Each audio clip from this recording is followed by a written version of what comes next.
Déjà, pourquoi faisons-nous des webinaires? C'est pour bien sûr être plus proche de vous, avec des sessions très courtes, hein, une demi-heure, donc on n'aura pas forcément le temps de répondre à toutes vos questions, mais en tout cas, on les prend bien en note. Charlotte, comme vous pouvez le constater, gère le chat et on essayera de répondre à vos questions en direct, peut-être pas, mais au moins après. Ensuite, nous voulons répondre à des questions très techniques via ces webinaires. Notre programme est essentiellement axé sur la présentation de méthodologie. Et puis, on s'adapte à votre emploi du temps puisque ces sessions seront visibles en replay sur notre portail professionnel pendant presque toute l'année. Je crois que ça dure jusqu'à la mi-décembre. Enfin, donc sur le fonctionnement, si vous rencontrez des difficultés techniques, si vous ne vous entendez pas bien, si vous ne pouvez pas le lire, vous pouvez cliquer sur l'icône violette en bas à droite de la page et les équipes techniques de Webikeo vous répondront en direct. En ce qui concerne le chat, n'hésitez pas à y poser toutes vos questions. C'est Charlotte Vella qui le modère et qui prendra bien sûr en note toutes vos questions pour que nous y répondions au maximum ou en tout cas a posteriori si nécessaire. Donc on conservera bien tout et nous vous répondrons par email. Voilà, donc vous pouvez passer en full screen si nécessaire. Donc je vous propose qu'on se lance, il est 11 heures et nous allons parler de construire son parcours client et je vais vous présenter une méthodologie. C'est bien une proposition de méthodologie, hein, il n'en existe pas qu'une, donc si vous en utilisez d'autres, ce n'est pas un souci, mais je vais vous en présenter une parmi d'autres. Tout d'abord, qu'est-ce qu'un parcours client? Et puis ensuite, voilà, vous le voyez, la méthodologie, comment utiliser vos parcours clients, quelques conseils pour bien commencer, et puis un petit récapitulatif de ce qu'on se sera dit ce matin. Pour commencer, qu'est-ce qu'un parcours client? On va voir ça en 3 points. Tout d'abord, une rapide définition, une petite chronologie synthétique d'un parcours client et enfin la présentation des 2 grands types de parcours clients existants. De quoi parle-t-on? On parle d'une représentation visuelle, et j'insiste bien sur ce terme, des interactions entre une structure et un client. Il s'agit de modéliser ces interactions. L'objectif est d'avoir un outil qui soit très visuel et très graphique. Ça représente le cheminement type que suit un client dans sa relation et ses interactions avec une entreprise, que ces interactions soient physiques ou digitales. Et c'est bien toutes les interactions. Et le parcours client est rattaché à un produit ou un service en particulier. Le plus généralement, en effet, si votre entreprise ou votre marque ne propose qu'un seul produit, ça équivaudra au même, mais sinon, on s'attache à un produit ou un service et il représente les besoins des clients et les réponses des professionnels que les professionnels apportent à ces clients. Une rapide chronologie d'un parcours client, on le disait, ce sont toutes les interactions entre un client et une entreprise, qu'elles soient digitales ou physiques. Donc, on va prendre en compte l'avant, le pendant et l'après de cette prestation. Donc, tout ce qui seront les interactions qui ont lieu avant, hein, on a notamment les questions de site internet, de chat, de blog, de tout ce que vous voulez, de réseaux sociaux, et l'après où on retrouve aussi beaucoup de digital, mais pas que. On peut aussi avoir des échanges avec des services après-vente, par exemple. Enfin, les 2 grands types de parcours client. Tout d'abord, un parcours client statique qui va permettre de faire un état des lieux exhaustif des interactions qui existent. L'objectif est d'être le plus réaliste et le plus exhaustif possible dans ce type de parcours client. Et ensuite, un parcours client qui sera dit interactif, qui va vous offrir la possibilité de piloter l'expérience client en direct. Et là, généralement, il vaut mieux être doté d'un logiciel qui vous permet de le faire, puisque ça permet normalement de remonter les observations terrain en direct pour les incrémenter au fur et à mesure. Voilà rapidement pour l'introduction. Je vous propose qu'on se penche plus longuement sur ce qui nous intéresse vraiment aujourd'hui, la proposition d'une méthodologie. Moi, je vous en propose une en 7 étapes pour vous permettre de construire votre parcours client.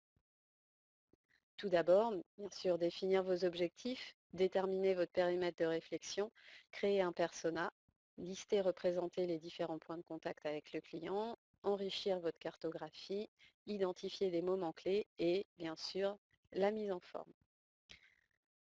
La première étape, sûrement l'une des plus importantes, définir vos objectifs.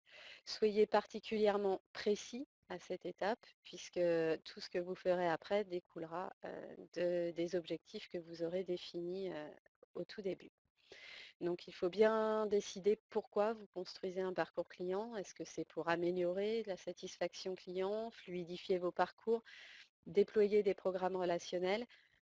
Ça peut être pour plein de raisons. Définissez-les bien au tout début.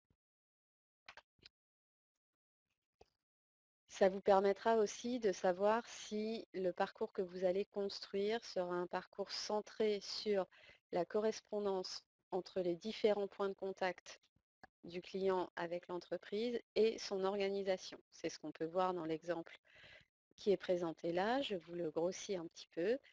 Donc voilà, on a en haut les Customer Journey Touchpoints, donc les points de contact, et en dessous, on a les différents services de la structure qui gèrent ces points de contact et on peut donc les mettre en relation et bien sûr s'assurer qu'à chaque point de contact, il y a un service en charge en face. On peut aussi décider de faire un parcours qui sera centré sur les besoins des clients à chaque étape. Donc là, on sera un peu plus précis, c'est l'exemple joint, on sera un peu plus précis sur le besoin exprimé par le client à chacune des étapes du parcours. L'objectif principal du parcours client, c'est d'avoir une vision client unifiée et de bien comprendre l'entièreté de sa démarche et de son parcours. Il faut bien déterminer ensuite son périmètre de réflexion. Pourquoi donc on vient de voir pourquoi vous faites votre parcours client. Deuxième question, sur quel produit, sur quelle prestation vous allez vous baser. Donc lequel ou sur quel moment d'interaction. Ça peut être, vous décidez de revoir entièrement comment fonctionnent vos outils digitaux, vous penchez essentiellement sur ces étapes-là, ou au contraire, les interactions physiques avec les visiteurs, ce sont ces étapes-là qui deviennent le cœur de votre parcours client. Le parcours client, il faut toujours qu'il soit attaché à un produit ou une prestation, et il faut que vous choisissiez ce produit ou cette prestation pour une raison bien définie. Ça va être celui qui correspond à la pratique de vos clients, de la majorité de vos clients ou d'un client type ou d'une clientèle que vous souhaitez développer. C'est un produit que vous n'avez pas encore développé et que vous souhaitez développer pour un type de client. Vous voulez voir comment est-ce qu'il va fonctionner, comment les clients vont interagir avec. Vous souhaitez étudier en détail le fonctionnement d'un produit ou d'une prestation parce qu'il y a un dysfonctionnement ou parce que ça rencontre une difficulté ou ça génère de l'insatisfaction et vous voulez comprendre pourquoi. Donc en tout cas, gardez bien en tête qu'il faut avoir un produit unique, une prestation unique. Il ne faut pas multiplier et courir plusieurs lièvres à la fois. Ensuite, en troisième étape, il faudra créer un ou plusieurs personas. Mais en tout cas, tant que vous faites un seul parcours, il faut un seul persona. Pourquoi un persona? Votre persona, c'est votre client type, mais votre client réel. C'est l'intérêt d'avoir un persona et pas juste une fiche client. C'est que le persona, il va avoir une personnalité, il va avoir des goûts, des envies, des façons de réagir qui doivent être réelles, réalistes. Donc je vous propose donc, ces 5 étapes pour définir vos personas. La première, sans surprise, un petit peu comme à chaque fois, c'est pourquoi vous construisez ce persona.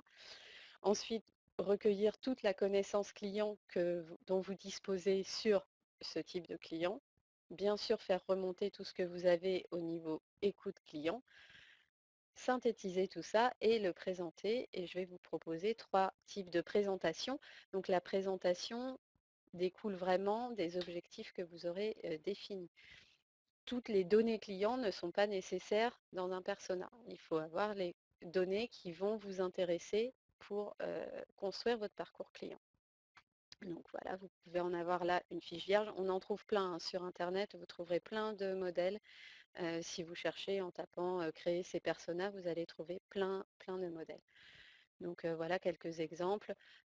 Sur celui-là, on s'est penché plutôt sur les attentes et les frustrations de la personne et sur sa personnalité et sa façon d'utiliser les technologies. Pour celui-là, on va plus être sur ses objectifs, la façon dont il va vers cet objectif. Et puis, vous pouvez le remarquer en bas, les points qui peuvent faire objection pour lui. Donc là, soyez précis et n'hésitez pas à passer du temps sur cette étape-là. Ensuite, on va lister et représenter tous les points de contact avec le client. Donc là, c'est un travail un petit peu exhaustif. Il faut bien penser que parmi ces points de contact, on a des points de contact physiques, bien sûr, mais aussi plein de points de contact digitaux maintenant, de plus en plus. Et l'objectif est de les représenter chronologiquement. Voilà, on peut le voir par exemple sur ce schéma proposé par la CCI de Bordeaux. Donc on a une flèche chronologique et on a les différents points de contact avec le client. Ça va de une demande pour un site internet à un contrat à compte et ensuite une séquence de mails de départ pour faire de la fidélisation à la fin. Vous remarquerez sur ce schéma que la CCI Bordeaux a choisi de faire deux distinctions entre les interactions digitales et les interactions physiques, qui sont l'une au-dessus et l'autre en dessous de sa flèche principale. Et entre les points et les étoiles, ce sont des différences entre les interactions qui émanent de l'entreprise et celles qui sont du fait des clients, pour savoir qui fait la demande dans quel sens. Donc l'objectif est bien de toujours penser qu'il y a un avant, un pendant et un après, le moment où on aura vécu la prestation. Et donc pour le client, ce sera le cas aussi. L'objectif vraiment est de respecter l'ordre chronologique des contacts entre le client et l'entreprise, puisque un parcours client, c'est avant tout une frise chronologique de ces contacts. Ensuite, vous avez donc une première forme de cartographie et il va falloir l'enrichir avec des données clients.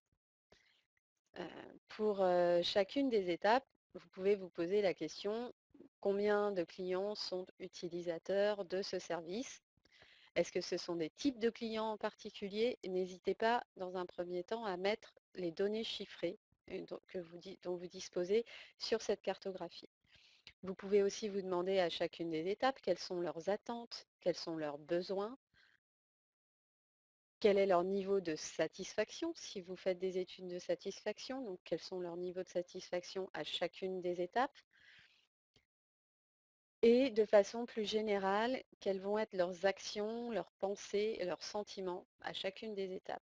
C'est ce qu'on voit sur le dernier schéma. Je vais vous l'agrandir un petit peu pour vous permettre de voir un peu mieux, donc en effet, le doing, thinking, feeling.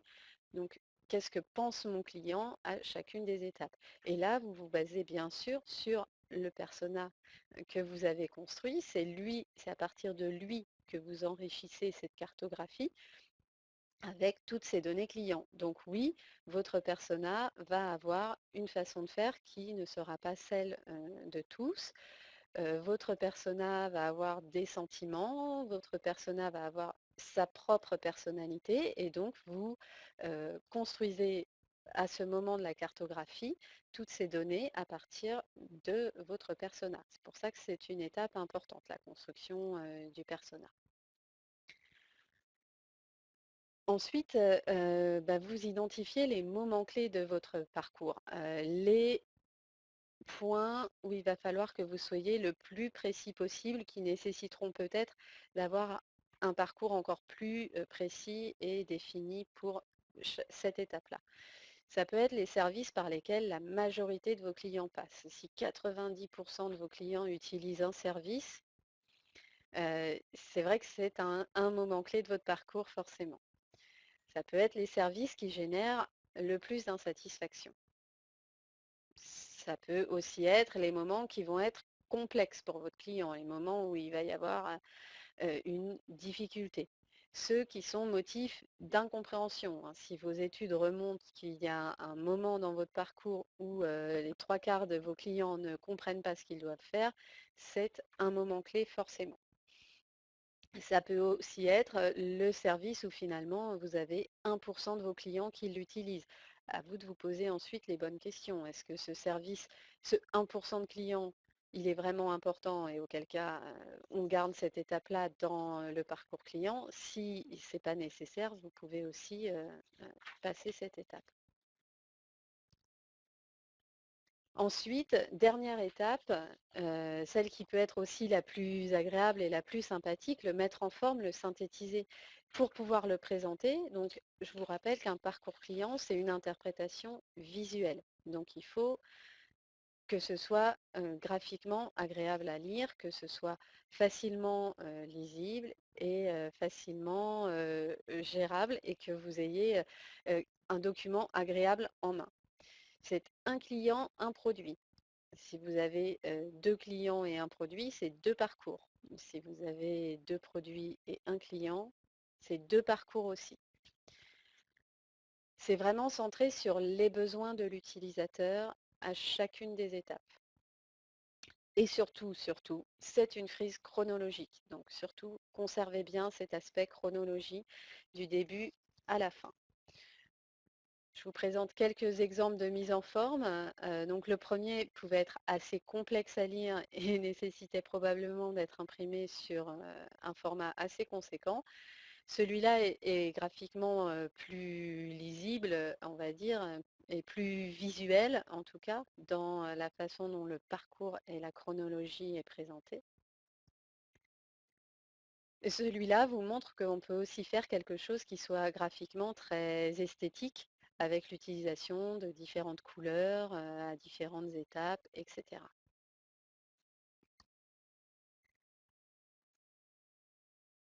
Je vous propose maintenant de voir un petit peu quels sont les enjeux et utilisations des parcours clients. Et oui, je vous confirme bien que l'idée, c'est vraiment de cartographier ce qui existe, ses lacunes, mais aussi ses points forts, hein, parce qu'il y en a aussi à chaque fois dans un parcours. Mais l'idée, c'est vraiment de cartographier l'ensemble du parcours qui existe. On se met dans la peau du client et on essaye de voir du client, de l'utilisateur, du visiteur, du spectateur, enfin voilà, des personnes qui viennent vous rencontrer. Et l'idée est de voir quels sont les différents moments et les différents points où ils vous rencontrent, où ils rencontrent votre entreprise ou votre structure. Ça commence pour une destination touristique, par exemple, comme Paris-Île-de-France.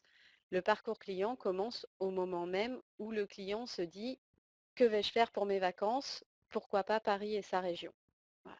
Et ça se termine une fois qu'il est reparti, qu'il a repris l'avion, qu'il est rentré chez lui et qu'il raconte à ses amis les bons moments qu'il a passés dans la destination ou qu'il partage tout cela sur les réseaux sociaux s'il en a. Donc oui, en effet, Sophie, merci de votre question. L'idée, c'est bien ça, c'est de cartographier ce qu'on fait pour s'assurer aussi qu'à chacun des moments où le client a besoin de nous, on apporte bien une réponse et qu'on ne le laisse pas dans le vide. C'est en effet un des enjeux qu'on va voir dans cette cette troisième partie, excusez-moi, donc les enjeux et utilisation des parcours clients, l'analyser, l'optimiser, piloter l'expérience, ce qui est quelque chose de plus en plus prégnant aujourd'hui, et challenger les parcours clients. Analyser les parcours, en effet, c'est s'assurer que votre organisation répond bien aux besoins du client à chacune des étapes. C'est vérifier qu'à chaque moment clé, donc le moment vraiment important de la relation avec le client, il y a une réponse appropriée de la structure. C'est aussi déterminer les points de contact qui vont générer de l'attention, mais aussi ceux qui génèrent beaucoup de plaisir. Optimiser vos parcours, là on va être plus sur le côté vos parcours sont-ils fluides? Sont-ils les plus logiques, les plus simples? Est-ce que pour le client, son trajet est le plus facile et optimisé possible? C'est aussi s'assurer que ce service, cette prestation, ce produit est suffisamment rapide. Dans le cadre du tourisme dont on parle plus précisément ici, en effet, l'expérience touristique, la visite, c'est bien agréable. Si dans votre parcours client, vous apercevez que votre client finalement passe plus de temps à gérer des impondérables, à acheter son billet, à faire toutes les démarches qu'il doit faire avant de profiter de sa visite, il y a un problème dans votre parcours en effet. Ensuite, ça vous permet aussi de mesurer l'efficacité des réponses que vous apportez en vous mettant dans la peau, hein, toujours d'un client réel à travers ce persona que vous avez créé. Ça vous permet aussi d'optimiser vos réponses, de vous dire que de vous assurer finalement que vous apportez les réponses aussi au bon moment, que peut-être en apportant certaines données, certaines informations plus tôt dans le parcours du client, ça vous éviterait des choses très compliquées par la suite. C'est vraiment un outil qui doit vous servir à vous à toujours vous améliorer. Ça peut aussi vous permettre, pourquoi pas, de vous dire pour avoir des recettes complémentaires, j'ajoute une étape dans mon parcours client. Maintenant, tous mes clients passeront par telle porte pour sortir de mon site ou de l'espace de visite et du coup, ils passeront devant la boutique. Pourquoi pas? C'est des possibilités à chaque fois, en tout cas. Ça vous permet aussi de piloter l'expérience client. Aujourd'hui, l'expérience, c'est quelque chose qui est de plus en plus important dans la relation avec le client ou avec le visiteur. C'est le cas particulièrement en tourisme, bien sûr, hein. Tout le monde veut vivre une expérience lorsqu'il voyage. Vous, vous avez besoin de pouvoir gérer et piloter cette expérience qui doit être unique pour chacun de vos visiteurs ou de vos clients, bien sûr. Donc, c'est dans un premier temps de s'assurer que votre matériel, vos personnels, au niveau de votre organisation, vous répondez bien aux besoins. Et donc, vous êtes organisé de telle sorte que vous ne vous retrouvez pas en difficulté à certains moments du parcours client. Ça vous permet bien sûr de mettre en place des processus d'amélioration continue et de les suivre. On parlait au tout début de ces parcours clients interactifs. Voilà, le parcours client interactif, typiquement, va vous permettre de mettre des indicateurs de satisfaction ou d'amélioration, de mesure sur certains points qui vous semblent peut-être en difficulté et de suivre au fur et à mesure d'actions correctives que vous mettriez en place, de suivre leur progression. Donc pour ça, bien sûr, vous pouvez proposer et suivre des plans d'action et comme pour le personnage, je vous fais peut-être un très rapide rappel des 6 étapes pour construire votre plan d'action. Sans surprise, la première étape, définir vos objectifs pour ce plan d'action. Et puis ensuite, lister toutes les actions à mener, déterminer les équipes qui vont mener ces actions, les détailler dans leur mise en œuvre fixer votre période de réalisation et proposer des critères de réussite, bien sûr, pour pouvoir mesurer votre amélioration au fil de l'eau. Enfin, les challenger. Pourquoi les challenger? Parce que votre parcours client, il existe aujourd'hui, mais on sait que les organisations évoluent, les clients évoluent aussi, leur façon de consommer évolue, et donc peut-être que vous allez être face à la nécessité de remettre en question votre parcours client et de le réinventer assez régulièrement. Donc n'hésitez pas à le challenger avant qu'il le soit par vos clients et posez-vous les questions en amont. Pourquoi pas un besoin de réorganisation des déplacements de vos clients. Bien sûr, d'impliquer vos équipes face client dans tous ces changements. C'est aussi ça que permet un parcours client. Ça permet surtout de le décloisonner et d'en créer une compréhension commune, puisque en effet, quand on le met sur le papier et qu'on le représente, on s'aperçoit bien qu'au sein d'une entreprise, au sein des équipes, il n'y a pas une seule et unique équipe en charge de l'entièreté du parcours client. Et donc du coup, ça devient un projet aussi d'entreprise, un projet de groupe. Et en effet, il faut pouvoir le décloisonner et se rendre compte qu'en interne, il y a différentes parties prenantes de ce parcours client. Quelques conseils avant de vous lancer, 4 pour être précise. Restez simple, mettez en place un groupe de travail, Prenez vos parcours un par un, ne les construisez pas tous en même temps et prévoyez-vous un document évolutif. Restez simple, évitez en effet les schémas et les tableaux trop complexes. Un parcours client, ça doit rester quelque chose de simple d'utilisation.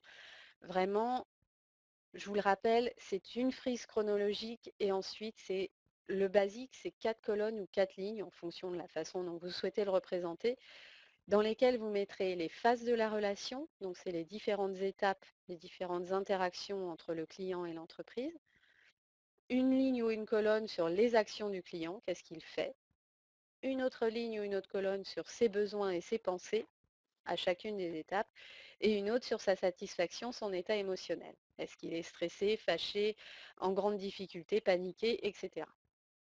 Ça, c'est le parcours client le plus simple qui soit. Ça doit être ça la base. Après, autour, vous pouvez développer d'autres choses. Ça peut aussi devenir après d'autres mappings de l'expérience client. Je vous les présenterai en conclusion. Mais en tout cas, le plus simple d'un parcours client, c'est ça. Une frise chronologique, 4 colonnes, 4 lignes. Mettre en place un groupe de travail parce que travailler à plusieurs, ça permet de confronter différents points de vue. Ça vous permet aussi de mettre en commun des connaissances issues de différents métiers au sein de vos structures, de différents métiers qui interviennent à différents moments du parcours client aussi. C'est ça qui est intéressant. Et ça permet bien entendu de le décloisonner. Donc l'objectif est d'aller bien sûr, plusieurs cerveaux réfléchissent toujours mieux qu'un seul. Donc l'objectif c'est de mettre en commun ce qu'on sait des clients. Construisez-les un par un, ça va un petit peu avec rester simple, hein. Ne créez pas tous vos parcours en même temps. Intéressez-vous aux personas que vous aurez créés un par un. Je vous rappelle, un parcours client, il y a vraiment un produit, un persona. Si vous avez deux produits, c'est deux parcours. Si vous avez deux personas, c'est deux parcours. Soyez bien précis dans la définition de vos objectifs au tout début. Pourquoi vous construisez ce parcours client? Vous pouvez avoir besoin d'en construire plusieurs pour répondre à la diversité de votre clientèle ou à la diversité des produits que vous proposez. Et enfin, prévoyez un document évolutif parce que ça vous permet déjà de suivre l'efficacité des plans d'action que vous aurez mis en place si votre objectif est l'amélioration de vos prestations. Ça vous permet de prendre en compte bien sûr les transformations de vos manières de faire. Ça vous permet de suivre les tendances et les manières de consommer qui évoluent tout le temps. Ça vous permet d'ajouter, de soustraire des étapes à votre parcours client. Bref, ça vous permet d'être le plus proche possible de votre réalité et de vos évolutions et de les suivre au fur et à mesure. Enfin, pour conclure, je vais vous rappeler que donc il s'agit d'une construction en 7 étapes. Je vous l'ai promis, je vous présente très rapidement les mappings de l'expérience client. Et puis, pour terminer vraiment, les 3 questions indispensables à vous poser avant de vous lancer. Une construction en 7 étapes clés. La première, bien sûr, définir vos objectifs. C'est la principale, c'est le socle de tout le reste. En deuxième, déterminez votre périmètre de réflexion. Quelle prestation, quel produit sera au cœur du parcours? En trois, créez votre persona, votre client réel, issu en effet d'un client type de vos études, de vos observations, mais il doit bien être réel, avoir une personnalité, avoir des envies, des sentiments, des émotions. Quatrièmement, votre frise chronologique des interactions clients-entreprise à lister et représenter tous les points de contact, hein, et conservez bien l'ordre chronologique. J'insiste vraiment sur ce point. Enrichir cette première cartographie avec toutes les données clients que vous pouvez avoir. Identifier les moments clés du parcours, ceux pour lesquels vous pensez qu'il faut faire peut-être des focus. Et puis enfin, mettez-le en forme pour le présenter, en faire une base de travail. L'objectif est quand même de finir par avoir un document qui soit lisible et compréhensible et partageable auprès du plus grand nombre. Donc soyez concis dans cette dernière étape. Rien ne sert de conserver toutes les données clients que vous avez utilisées dans la phase de création. Les différents mappings de l'expérience client, donc j'en ai recensé 4 aujourd'hui qui nous intéressent, sur ces questions-là. Il y a la carte d'empathie qui va permettre de comprendre l'état d'esprit d'un visiteur, d'un utilisateur face à un produit. L'objectif, ça va être vraiment de se pencher sur lui, sur ce qu'il fait, sur ce qu'il dit, sur ce qu'il pense. Voilà, on n'est pas du tout dans une phase chronologique, c'est vraiment global. Ensuite, on a le parcours client dont on a parlé aujourd'hui, qui lui va permettre de comprendre et de satisfaire les besoins d'un client par rapport à un produit. Et là, on n'est plus sur son état d'esprit, on est vraiment sur ses besoins concrets à chaque étape du parcours. Ensuite, on a la carte d'expérience qui, elle, va permettre de visualiser l'expérience globale d'un client. Et là, on n'est plus non plus sur un produit, on est vraiment sur une expérience. Donc, on ne va pas être basé sur, par exemple, la visite guidée X ou Y, mais sur mon expérience au musée X ou Y. Donc là, on va vraiment voir les choses de façon plus large et l'objectif est de comprendre les comportements du client pendant son expérience.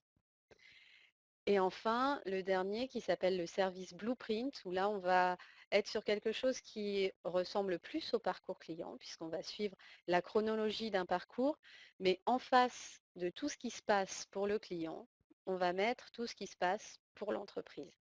Et donc, quelles sont, au-delà des réponses que j'apporte au client, quelles sont en backstage, en back-office, tous les process, tous les supports, tous les services qui interviennent aux différentes étapes du parcours. Enfin, pour conclure, les 3 questions indispensables à vous poser avant de vous lancer. La première, est-ce que vous faites un parcours pour aujourd'hui ou pour demain? Si c'est pour aujourd'hui, c'est que vous êtes donc en train de modéliser une situation réelle, actuelle, et donc vous prenez en compte ce qui se passe aujourd'hui chez vous. L'objectif généralement est plus d'améliorer l'expérience de son visiteur. Si vous vous projetez sur demain, votre objectif, ça va être plus de proposer l'expérience idéale. Donc, projetez-vous sans aucune limite. L'expérience idéale demain pour mon client, c'est ça. Ensuite, est-ce que vous vous basez sur une hypothèse ou sur des études? L'une et l'autre peuvent d'ailleurs se suivre. Dans un premier temps, vous vous basez sur une hypothèse et ensuite, vous menez des études pour vraiment baser vos parcours sur de la donnée client réelle et vraiment chiffrée. Et donc là, ça nécessite des moyens mis en œuvre. Et enfin, de façon un petit peu plus ludique, est-ce que vous souhaitez faire de la basse ou de la haute fidélité? Est-ce que c'est un document de travail pour vous en interne pour votre service ou est-ce que c'est un document qui a vocation à être communiqué et donc qui aura besoin d'être mis en forme? L'avantage du premier, c'est que généralement, entre le paperboard et les post-it, c'est très modulable, très rapidement, vous pouvez le faire évoluer. Le deuxième est visuellement et esthétiquement, bien sûr, beaucoup plus joli à communiquer. Voilà, je vous remercie pour votre participation. Je vous propose pour aller plus loin de vous connecter sur notre site professionnel pro.visiteparisregion.com et si vous souhaitez échanger plus avant sur ces questions et qu'on vous accompagne, n'hésitez pas à nous contacter sur l'adresse qualité@visiteparisregion.com. Enfin, je vous invite pour le prochain webinaire du CRT Paris Île-de-France qui aura lieu le 18 mars et qui sera animé par Charlotte Vella. Et ça portera sur le facile à lire et à comprendre, à quoi ça sert. Merci à tous et bonne fin de journée.